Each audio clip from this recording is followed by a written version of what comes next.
आज मैं आपको एक ऐसी सच्ची घटना सुनाने जा रहा हूं जो न केवल जानवरों की वफादारी को दर्शाती है, बल्कि हमें यह भी सिखाती है कि प्रेम और निष्ठा की कोई कीमत नहीं होती। एक किसान और उसका वफादार कुत्ता। यह कहानी एक गांव की है जहां एक किसान रशीद अपने परिवार के साथ रहता था। रशीद एक मेहनती और ईमानदार व्यक्ति था जो खेतों में काम करके अपनी रोजी रोटी कमाता था। उसकी जिंदगी का सबसे कीमती साथी उसका एक पुराना लेकिन वफादार कुत्ता शेरू था, जो कई सालों से उसके साथ था। शेरू न केवल रशीद का पालतू जानवर था, बल्कि उसका सबसे करीबी दोस्त भी था। वह रशीद के साथ खेतों में जाता, उसकी निगरानी करता और रात को घर की रखवाली करता। गांव के सभी लोग शेरू की वफादारी की कहानियां सुनाते थे, क्योंकि उसने कई बार रशीद और उसके घर को खतरे से बचाया था। शेरू की बहादुरी का पहला सबक। एक दिन रशीद अपने खेत में काम कर रहा था। गर्मी बहुत तेज थी और वह अपने काम में मग्न था कि अचानक शेरू दौड़ता हुआ आया और जोर जोर से भौंकने लगा। रशीद पहले तो उसे नजरअंदाज करता रहा, लेकिन जब शेरू लगातार परेशान करने लगा तो उसने ध्यान दिया। जब उसने इधर उधर देखा तो पाया कि एक जहरीला सांप उसकी ओर बढ़ रहा था। रशीद घबरा गया, लेकिन इससे पहले कि वह कुछ कर पाता, शेरू ने झपटकर सांप पर हमला कर दिया। एक भीषण संघर्ष के बाद शेरू ने सांप को मार डाला, मगर इस दौरान उसे भी चोटें आईं। रशीद ने तुरंत उसे उठाया और गांव के हकीम के पास ले गया, जहां उसकी देखभाल की गई। यह पहला मौका था जब रशीद ने शेरू की वफादारी और बहादुरी को प्रत्यक्ष रूप से देखा। उस दिन के बाद वह अपने कुत्ते से और भी ज्यादा प्यार करने लगा। शेरू का दूसरा बलिदान। कुछ महीने बाद एक और बड़ा हादसा हुआ। रशीद का 3 साल का बेटा अली एक दिन खेलते खेलते घर से बाहर निकल गया और खेतों की ओर चला गया। रशीद और उसकी पत्नी अपने काम में व्यस्त थे, इसलिए उन्हें पता भी नहीं चला कि अली कहाँ चला गया है। जब काफी देर बाद अली नहीं मिला तो रशीद और उसकी पत्नी घबरा गए। पूरे गांव में बच्चे की तलाश शुरू हो गई, लेकिन कोई सुराग नहीं मिला। तभी एक ग्रामीण ने बताया कि उसने अली को जंगल की ओर जाते देखा था।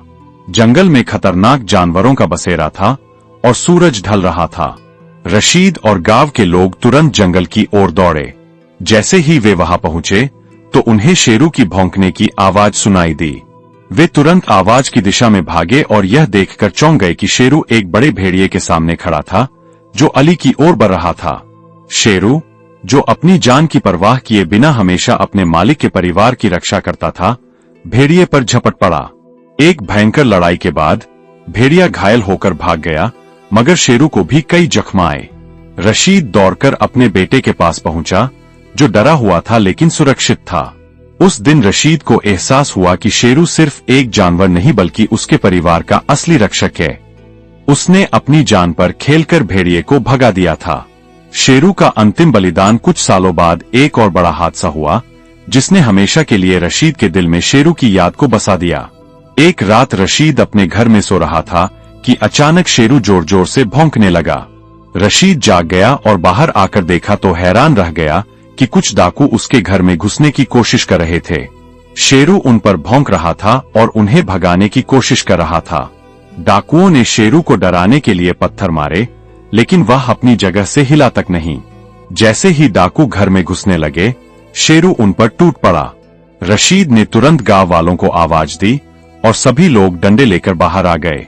डाकुओं को समझ आ गया कि अब उनके बचने का कोई रास्ता नहीं, इसलिए वे भाग निकले।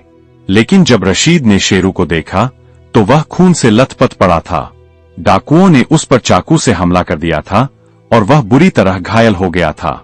रशीद उसे तुरंत हकीम के पास ले गया, लेकिन उसके जख्म इतने गहरे थे कि शेरू ज्यादा देर तक जीवित नहीं रह सका। शेरू का बलिदान और रशीद का प्रेम। शेरू की मौत पूरे गांव के लिए एक दुखद समाचार थी। हर कोई जानता था कि इस बहादुर कुत्ते ने अपने मालिक और उसके परिवार की जान बचाने के लिए अपनी जान कुर्बान कर दी थी। रशीद और उसके बच्चे बहुत रोए और उन्होंने शेरू को अपने घर के पास दफना दिया। रशीद ने उस दिन यह सबक सीखा कि जानवर केवल मूक प्राणी नहीं होते, बल्कि वे प्रेम, वफादारी और बलिदान की अद्भुत मिसाल पेश कर सकते हैं। निष्कर्ष। शेरू की कहानी हमें यह सिखाती है कि वफादारी केवल इंसानों तक सीमित नहीं होती।